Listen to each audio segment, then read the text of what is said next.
حضرت ابوبکر صدیق رضی اللہ تعالیٰ عنہ ان لوگوں میں سے تھے جو زمانے کی نبض دیکھ کر یا زمانے کے حالات دیکھ کر فیصلہ نہیں کرتے تھے۔ کچھ لوگوں کا مزاج ہوتا ہے، وہ کسی جگہ رش دیکھتے ہیں یا حالات دیکھتے ہیں تو اس طرح کی بات کرنی شروع کر دیتے ہیں۔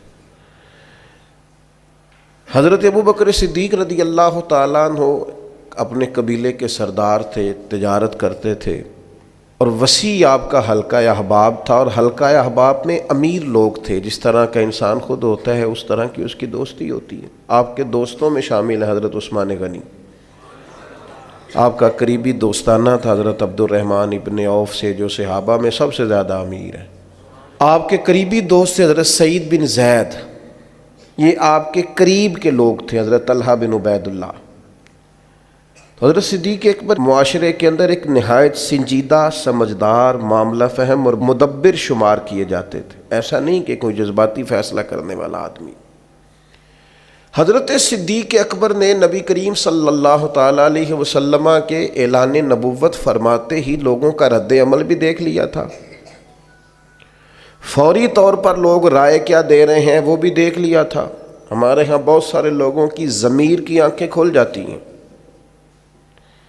شعور کی نہیں کھولتے، سلا دیتے ہیں، کہتے ہیں ابھی حالات ٹھیک نہیں، حالانکہ ضمیر جاگ جاتا ہے، آنکھیں نہیں کھولتے۔ حضرت صدیق اکبر کو جب پتہ چل گیا محبوب سچے ہیں تو پھر انہوں نے امت کو یہ اپنے عمل سے پیغام دیا ہے کہ ایمان، عشق، محبت، غلامی یہ جمہوری نہیں ہوتی کہ سارے کریں گے تو پھر میں کروں گا۔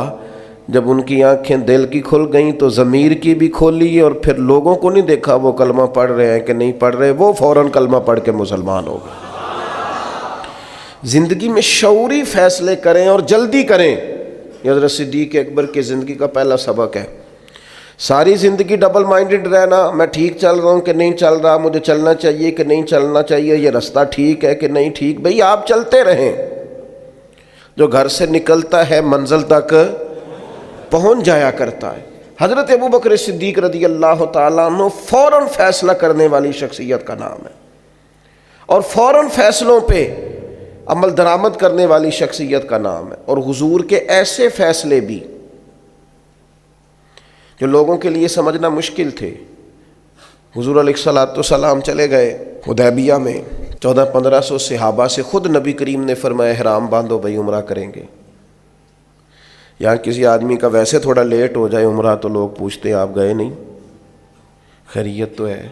تو نبی کریم 1400-1500 لوگوں کو لے کر گئے، اور جب مقام حدیبیہ پر پہنچے تو کفار نے روک لیا، انہوں نے کہا ہم نہیں جانے دیں گے آپ کو۔ وہاں صلح لکھی گئی، شرائط طے ہوئی، ان میں ایک شرط یہ تھی کہ اس سال آپ واپس جائیں گے، اگلے سال آئیں گے، بندھے ہوئے احرام کھولیں گے۔ کون؟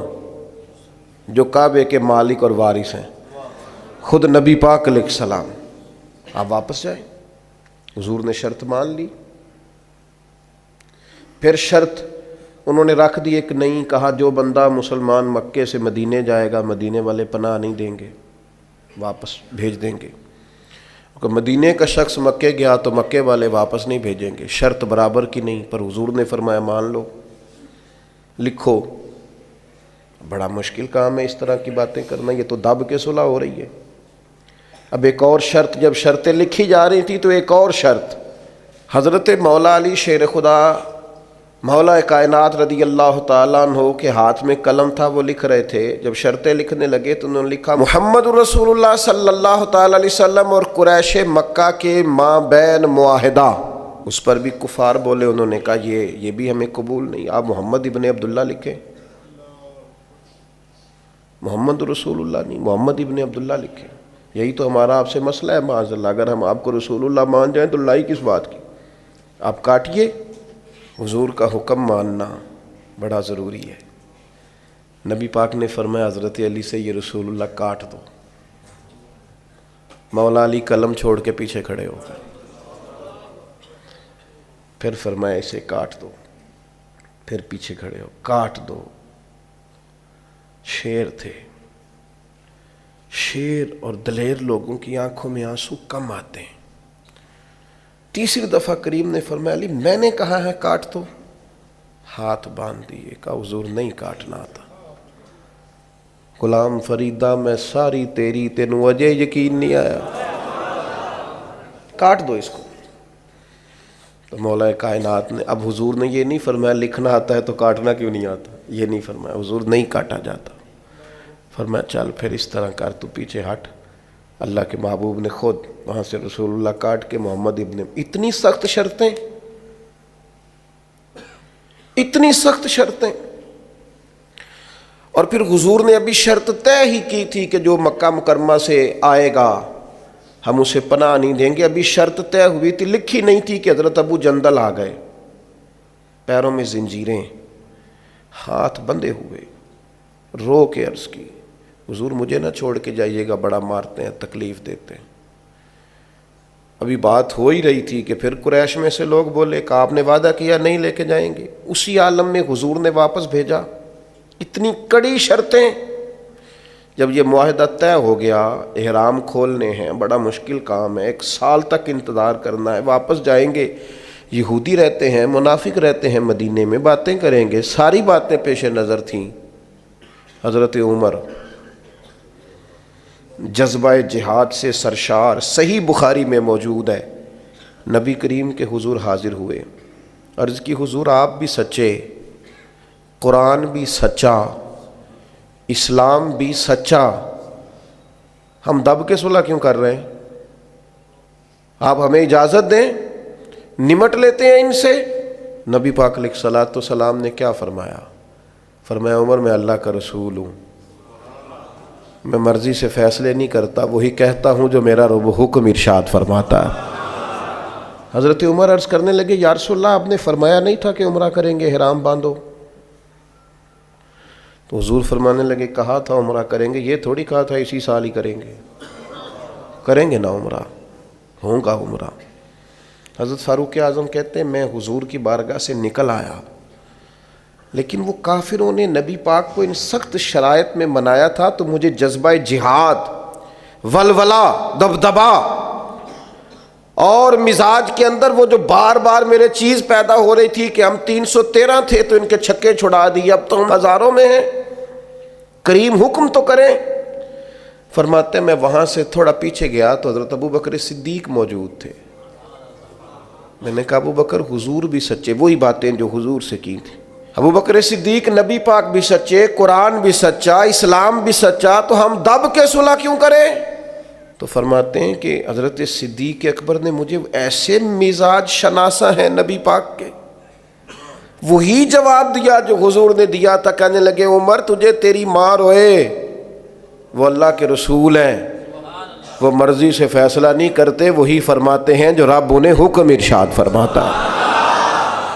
وہی بات حضرت صدیق نے کر دی، تو ارشاد فرمانے لگے، میں نے فوراً پھر وہی جملہ دہرایا جو حضور کے سامنے، میں نے کہا ابو بکر کریم نے فرمایا نہیں تھا عمرہ کریں گے، احرام باندھو؟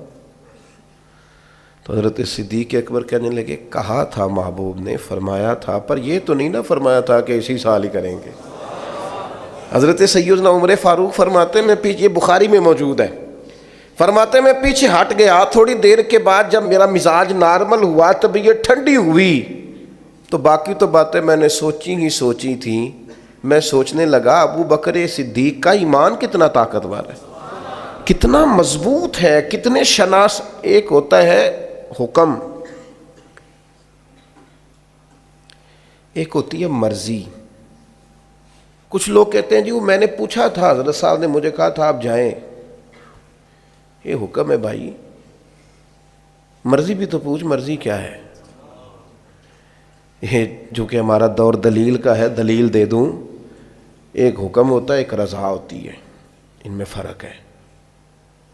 حضور نے فرمایا طلاق دینا جائز ہے، رضا نہیں اللہ کی، پسند نہیں اللہ کو، جائز ہے پر پسند، یہ فرق ہوتا ہے۔ ایک چیز یہ ہے کہ اس کی اجازت ہے، ایک یہ ہے کہ وہ پسند، ان میں فرق ہے۔ حضرت ابو بکر صدیق رضی اللہ تعالیٰ عنہ کا کمال یہ ہے کہ وہ نبی پاک کی رضا کو جان گئے تھے۔ انہیں حضور نے فرمایا نہیں تھا کہ بلال کو خرید کے لائیں، فرمایا نہیں، نبی پاک نے حکمن نہیں کہا، لیکن حضور سیدنا بلال کے لیے پریشان تھے، تو جناب صدیق بات سمجھ گئے، اور جا کے کہا بلال خریدنے آیا ہوں، تو اس نے اپنے حساب سے بڑے مہنگے پیسے بتائے، تو آپ فرمانے لگے تو انہیں اپنی اوقات کے برابر ہی بات کی ہے، میں تو بہت کچھ لے کے آیا تھا۔ اس نے کہا تاجر آدمی ہو، تاجر بندے تو اس طرح کے کام نہیں کرتے۔ فرمایا تم ہمیں سمجھے نہیں نا ابھی تک، یہ جو مرضی کو سمجھ لینا ہے نا، رضا کو۔ میں آپ سے عرض کروں، میں دینی لوگوں سے بھی مجھے شکوہ رہتا ہے، دینی لوگ بھی کئی دفعہ 2 قدم پیچھے ہٹتے ہیں، اپنے کام کا مزہ نہیں لیتے، دفاعی محاذ پہ کھڑے ہو جاتے ہیں، نہیں جی نہیں وہ تو بات آپ کی ٹھیک ہے، پر وہ میرا مطلب یہ ہے ان کا۔ بھئی آپ کچی باتیں کیوں کرتے ہیں؟ کس بات کا ڈر ہے؟ اگر آپ رسول پاک کی غلامی کا دعویٰ کرتے ہیں تو وہ سرے اشر بھی کریں گے۔ 2 قدم پیچھے ہٹنے کا کیا معنی؟ آپ فلاں جگہ، جی ہاں میرا بھی فلاں جگہ نسبت کا رشتہ، یہ کیا بات ہوئی؟ کچی باتیں کرتا ہے تو؟ اگر تیرا کسی جگہ نسبت کا رشتہ ہے تو کہہ میں غلام ہوں فلاں کا، اعلان کر۔ یہ کیا بات ہوئی کمزور باتیں کرنا، اپنے کام کا لطف ہی نہ لینا اور پلپلا پڑ جانا، کمزور باتیں کرنا۔ ایک سرکاری نشست تھی، ایک دفعہ مجھے دعوت دے لی گئی، تو اس میں کچھ اور فکر کے لوگ بھی موجود تھے، تو ایک صاحب نے مجھے کہا کہ نظریاتی طور پر اب وقت آ نہیں گیا کہ کچھ چیزوں کو طے کر لیا جائے؟ اور میں نے کہا کسی کو گالی تو پہلے بھی نہیں دیتے، مزاج ہی نہیں ہے، برا تو پہلے بھی نہیں کہتے، اپنا کام کر رہے ہیں۔ نہیں اگر تھوڑی سی، میں نے کہا ایک بات بڑی پکی ہے، مضبوط ہے، ہم نے دعا مانگی ہے کہ ہماری آنے والی نسلوں میں بھی مالک وہ بچہ پیدا کرنا جو یا رسول اللہ کہنے والا ہے۔ میں وہ سنی ہوں جمیل قادری مرنے کے بعد، میرا لاشا بھی کہے گا صلاۃ و نظریاتی کمزوری کوئی نہیں، کچی باتوں کا قیامت۔ داتا صاحب جاتے ہیں تو میرے بھائی ہم ڈٹ کے جاتے ہیں، خواجہ اجمیر کے ہاں جاتے ہیں تو اللہ کے فضل سے ڈٹ کے جاتے ہیں، غوث اعظم جیلانی کو مرشد مانتے ہیں تو دعویٰ یہ ہے کہ خدا کے فضل سے ہم پر ہے سایہ غوث اعظم کا، اور ہمیں دونوں جہاں میں ہے سہارا غوث اعظم۔ کمزور نہیں، اپنی زندگی کو نظریاتی بنائیں، اپنی زندگی میں کچھ چیزوں کو طے کریں، اور اس رنگ میں نہ پوری طرح، یعنی کوئی دیکھ کے پوچھ لے آپ سے کہ آپ فلاں کے شاگرد ہیں، کوئی آپ کی بات سن کے پوچھ لے فلاں سے بیعت ہیں آپ کی شخصی، یعنی تیری تصویر میں وہ رنگ بھرے ہیں میں نے، لوگ دیکھیں گے تجھے پر پہچانیں گے مجھے۔ انسان کی کیفیات ہوں، یعنی اس کا انداز ہو، اس کا طور طریقہ ہو، لوگوں کو پتہ چلے کہ اس کی نسبت کس جگہ پہ، کمزور کچی باتیں نہیں۔ عیسائی اس طرح کرتے تھے کہ ان کے ہاں جب کوئی بچہ پیدا ہوتا نا تو وہ بچے کو نا برتن میں زرد رنگ پانی میں ڈال کے نا تو بچے کے اوپر ڈالتے، کہتے اب یہ عیسائی ہو گیا، ہم نے اسے زرد رنگ چڑھا دیا۔ تو بعض لوگوں نے نا مسلمانوں سے پوچھا، اور میرا خیال یہ ہے کہ اس طرح کے سوالات اکثر عورتوں سے کرتی ہیں، تمہارا کون سا رنگ ہے؟ عیسائی رنگ ڈالتے تھے اپنے بچوں کو زرد رنگ، اب یہ پکا عیسائی ہو گیا ہے۔ تو رب کریم نے فرمایا ان سے کہو صبغۃ اللہ، ہم نے اللہ کا رنگ اوڑا ہے۔ یہ قرآن مجید کی آیت جو میں نے تلاوت کی، مسلمان کا رنگ کیا ہے؟ صبغۃ اللہ، ہم نے اللہ کا رنگ لیا ہے۔ ومن احسن من اللہ صبغہ، اور ان سے پوچھو اللہ کے رنگ سے سونا رنگ بھی کسی کا ہو سکتا ہے؟ یہ مسلمانوں پر جو رنگ ہے یہ اللہ، اور پوری طرح رنگ گئے اس میں۔ کون کون رنگے؟ تمام صحابہ، تمام اہل بیت، اس کے بعد اولیاء، صوفیاء، اتقیاء، علماء، مفسرین، محدثین۔ تاریخ انسانیت میں بڑے لوگ آئے جو صبغۃ اللہ، اللہ کے رنگ میں رنگ گئے۔ عقیدے مضبوط، توکل مضبوط، شکر مضبوط، صبر مضبوط، حضور کی غلامی مضبوط۔ کہ میرا دل کرتا ہے 2 لوگوں کے نام لوں جو پوری طور پر صبغۃ اللہ میں رنگ گئے۔ ایک نام انبیاء میں ہے، وہ ہے حضرت ابراہیم خلیل اللہ کا، واتخذ اللہ ابراہیم خلیلا، میں نے جناب ابراہیم علیہ السلام کو اپنا خلیل بنا لیا۔ اور کیسے بنایا؟ وَإِذِ ابْتَلَىٰ إِبْرَاهِيمَ رَبُّهُ بِكَلِمَاتٍ فَأَتَمَّهُنَّ قَالَ إِنِّي جَاعِلُكَ لِلنَّاسِ إِمَامًا۔ رب فرماتا ہے میں نے بعض باتوں میں جناب ابراہیم کو آزمایا، میں نے امتحان لیا، یاری تیری سونا تے آزمائشاں تیریاں اگ، سونا پرکھیا جامدائی پہلو نال اگاں دے لگ۔ اللہ فرماتے ہیں میں نے ان سے امتحان لیا فَأَتَمَّهُنَّ، پھر امتحان لینے والا فرماتا ہے وہ میرے امتحان پہ پورے اترے۔ قَالَ إِنِّي جَاعِلُكَ لِلنَّاسِ إِمَامًا، فرمایا ابراہیم اب میں آپ کو لوگوں کا امام بنانے والا ہوں۔ حضرت ابراہیم انبیاء میں اور امت مسلمہ میں جس نے پورا رنگ پوری طرح اوڑا ہے نا اللہ کا رنگ، وہ حضرت ابوبکر صدیق، پوری طرح صبغت اللہ۔ نبی پاک علیہ السلام نے فرمایا جنتیوں کی 360 نشانیاں ہیں، کسی میں ایک بھی پائی جائے نا تو وہ جنتی ہے۔ حضرت صدیق اکبر دھیمے بڑے تھے، بات بڑی آہستگی سے کرتے تھے، لہجہ بڑا بردباری والا تھا، دھیمے سے انداز میں عرض کی حضور غلام میں بھی کوئی 360 میں سے ایک آدھ پائی جاتی ہے؟ وہ جنتیوں کی 360 علامتیں کسی میں ایک پائی جائے علامت تو بندہ جنتی ہے۔ جنتیوں کی علامتوں میں سے تو بڑے دھیمے انداز میں تھوڑا وہ شہرت سے بچنے والا پیچھے پیچھے رہتا ہے اور جی چاہتا ہے ساری غزلیں اس پیارے کے نام کریں۔ پوچھا کہ میرے اندر بھی ایک پائی جاتی ہے؟ پھر حضور مسکرائے اور جس انداز کا سوال تھا اس سے کئی لاکھ گنا بے حساب گنا بڑھ کے محبوب نے مسکرا کے کہا ابوبکر کسی میں ایک پائی جاتی ہے، کسی میں 2 پائی جاتی ہیں، آپ کے اندر تو 360 ساری کی ساری پائی جاتی ہیں، ساری کی ساری۔ لوگوں نے بڑی بڑی جناب صدیق اکبر کی شان بیان کی۔ یہ جو ہم تو الحمدللہ مرید ہی مولا علی کے ہیں نا، ہمیں جو شجرہ دیا گیا ہے نا شجرہ، ہم حضرت علی کے مرید ہیں۔ ہمیں جو ہمارے بزرگوں نے شجرہ دیا ہے نا اس میں نبی پاک کے بعد مولا علی کا نام ہے ہمارے شجرہ طریقت میں۔ ہم سچی مچی کے مرید ہیں، مولا علی کے مرید ہیں شیر خدا سے۔ لیکن ہم اس لیے حضرت صدیق کی تعریفیں کرتے ہیں کہ ہمارے پیر مولا علی جناب صدیق کی تعریف کرتے ہیں، مولا علی شیر خدا رضی اللہ تعالیٰ عنہ تعریف کرتے ہیں۔ بڑے لوگوں نے شان سیدنا صدیق اکبر بیان کی، اور نبی پاک کے جو الفاظ ہیں نا بعد کی تو شرح ہی نہیں ہو سکتی، حدیث میں بعض ایسے حضور کے ارشادات ہے شرح ہی کوئی نہیں، کیا تفصیل کرے کوئی۔ یعنی صحیح حدیث میں حضور نے فرمایا مجھے جتنا نفع ابو بکر کے مال نے دیا ہے کسی کے مال نے نہیں دیا۔ حضور فرمانے لگے گر میں کسی کو خلیل بناتا تو ابو بکر صدیق کو بناتا۔ آپ سمجھ رہے ہیں چیزوں کو؟ میری بات پر غور کرنا۔ بڑے لوگ عظمت صدیق بیان کرتے ہیں۔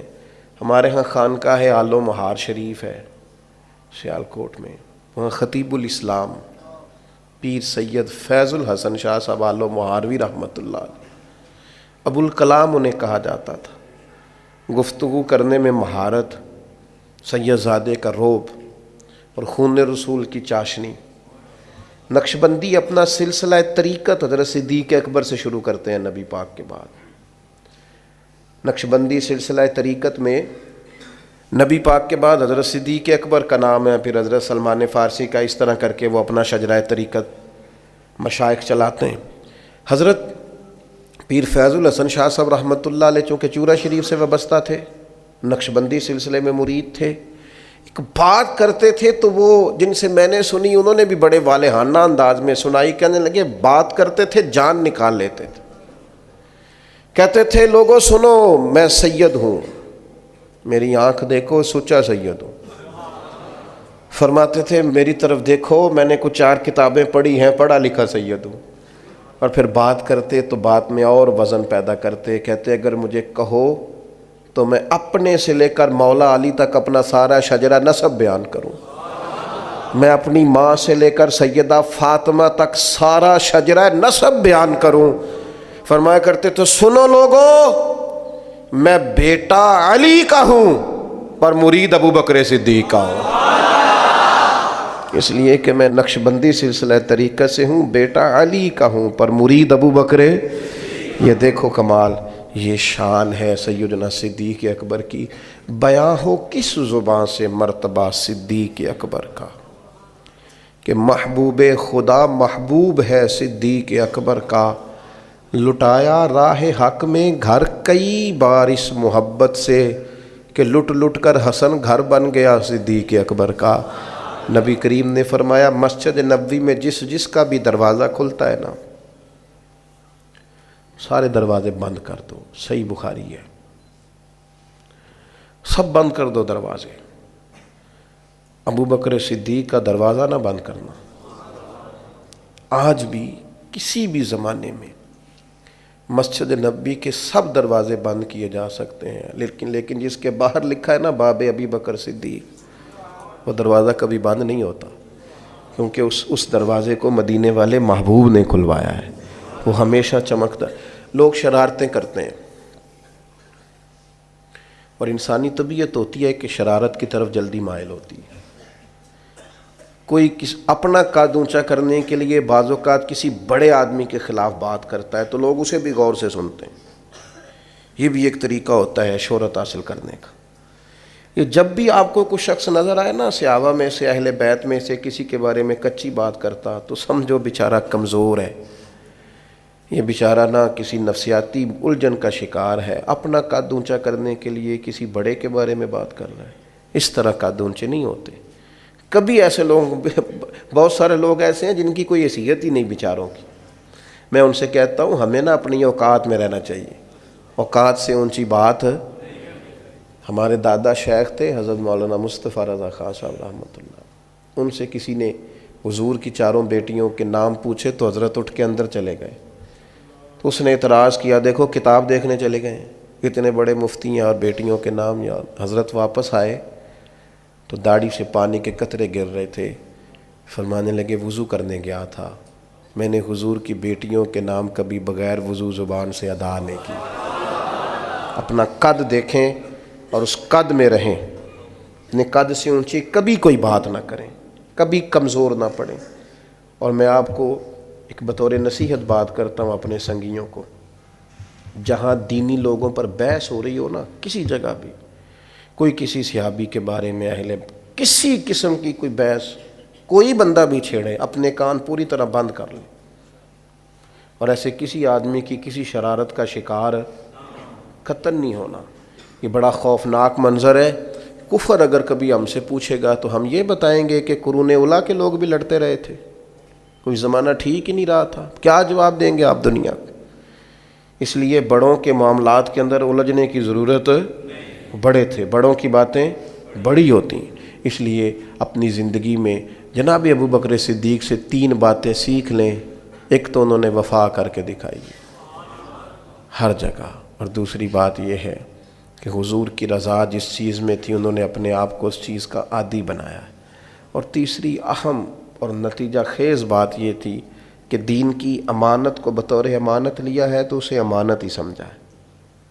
ان کے اپنے بیٹے جوان تھے، صحابی تھے، 4 نسلیں صحابی ہیں جناب صدیق کی، اور جناب عمر سے ویسے ان کی زندگی میں بنی نہیں، مقابلہ ہی رہا۔ حضرت عمر بھی کہتے ہیں میں ساری زندگی آگے گزرنے کی کوشش کرتا رہا، آپ کو ایسا نہیں ملے گا کبھی بھی کہ بڑا ان کا کوئی قریبی اکٹھے آنا جانا تھا، ایسا نہیں تھا۔ لیکن جب وہ وصال کر رہے تھے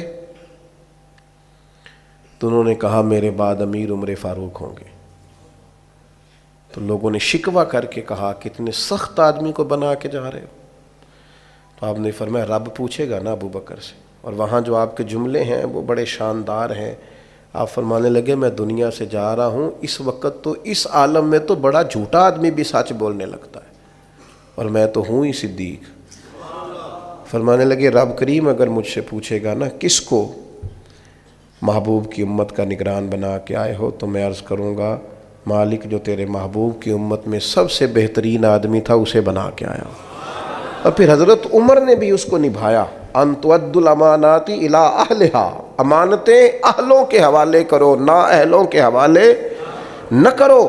حضرت عمر رضی اللہ تعالیٰ عنہ سے کہا گیا آپ کا اپنا بیٹا بھی تو نیک ہے نا، اسے بنا دیں۔ آپ فرمانے لگے بنانے کی بات دور کی رہی، میرا بیٹا خلافت کے مشورے میں بھی شامل نہیں ہوگا، حالانکہ حضور نے فرمایا تھا ان کے بیٹے کے لیے راجل صالح، تیرا بیٹا نیک آدمی، تو میں مشورے میں بھی شامل کیوں؟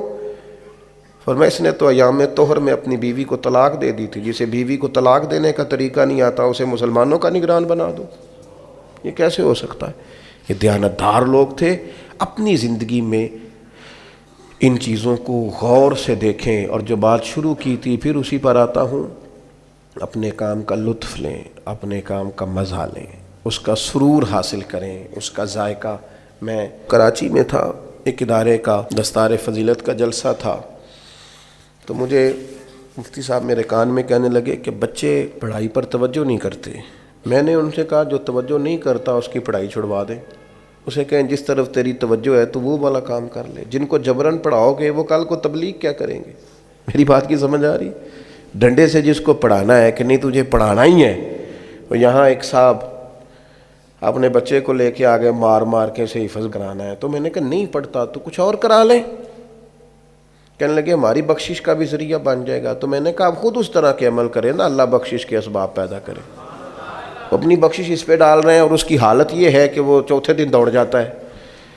تو بوجھ بنا کے کوئی کام نہیں کریں، کام کا مزہ لیں، انشاءاللہ تعالیٰ سکون حاصل ہوگا۔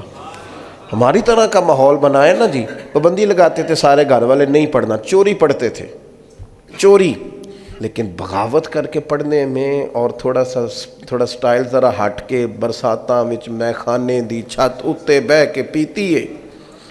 میں پہلا واہ نارنداں تو جنہ کھلی بغاوت کیتی ہے۔ منافقہ ہار نہ چایا پار مسلے دا نہ پڑی کدے نہ نیتی ہے، ایک کو یار دی یاد پکائی ہے تے وہ یاد مکمل کیتی۔ اپنی زندگی میں طے کریں یار چیزوں کو، پھر وہ آپ کو مزہ دیں گی، پھر وہ سکون دیں گی، آپ کو اطمینان ملے گا۔ اللہ تعالیٰ آپ سب کا حامی و ناصر ہو۔